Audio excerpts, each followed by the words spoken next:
If they can't make it plain, then they've failed. Personally, it's a prototype. A life jacket may be a good idea, because we don't know what's going to happen. Do we need a crash helmet? No. If you look here...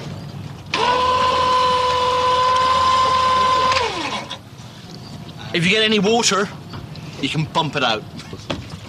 Alberto gets into the cockpit for the maiden voyage. To prove it works, they need to do 2 test runs, and they're using the full length of the marina. They've increased the amps running to the motor beyond the recommended limit. It's a huge risk, as it could burn out. Alberto gives it full throttle, and he's not happy. You can see he's trying to adjust the weight. He's trying to get the weight further forward. Here he comes, coming back. The boat can't get over its bow wave. It just doesn't have enough power. Then get up. Half an horsepower more. Something's not right. No, it's not, is it? The dream of an electric speedboat could be over. The question is, has a mechanical failure meant it's underpowered, or has the engine burnt out trying to do the impossible? The Planet Mechanics have built an electric speedboat, but it's failed its first test. So it's back to the workshop to see what's wrong. They're worried that the electric engine has broken under the strain of trying to plane.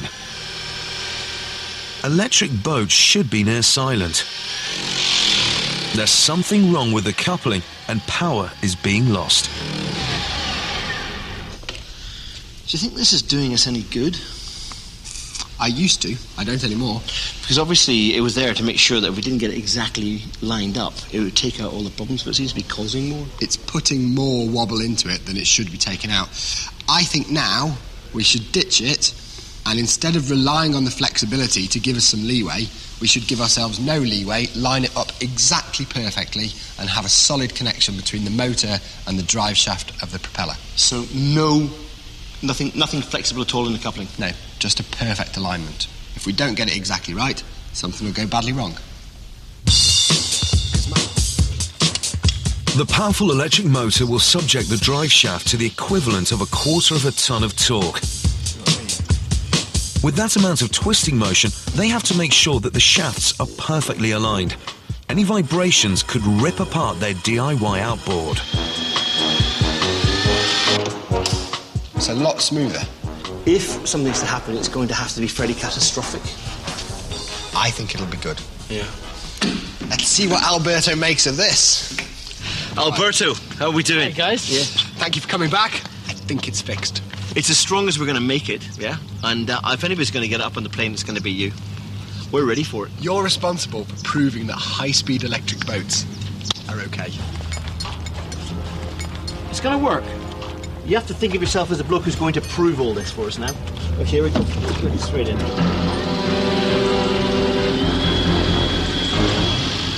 The sun is setting. Alberto doesn't have much time.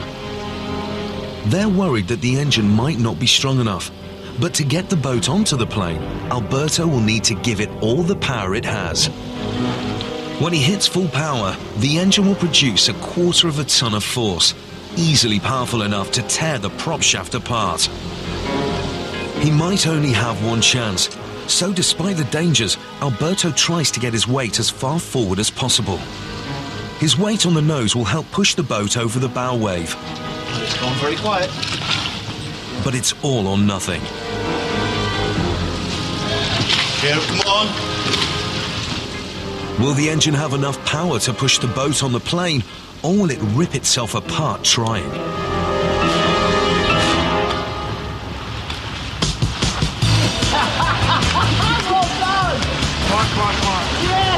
Alberto speeds around the corner on Venice's first electric speedboat.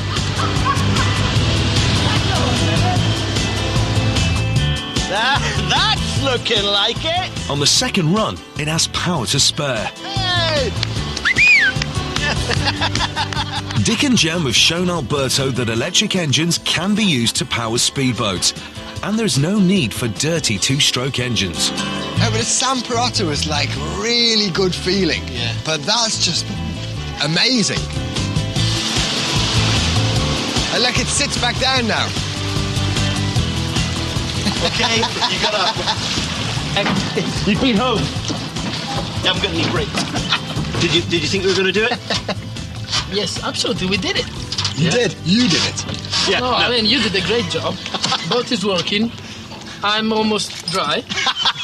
Yeah, thank you very much. That's brilliant. Cheers. Thank you. Let's go for a beer. He's calling our tune. Dick and Jen came to Venice and were shocked by the filth caused by boat engines. So by using an historic boat and 21st century technology, they created a solar-powered water taxi. And by building Venice's first electric speedboat, they've proved that without sacrificing speed, Venetians could kick the habit of combustion engines. Not bad for a couple of landlubbers. All aboard, Jem. Right, let's go then. Next stop, Blighty.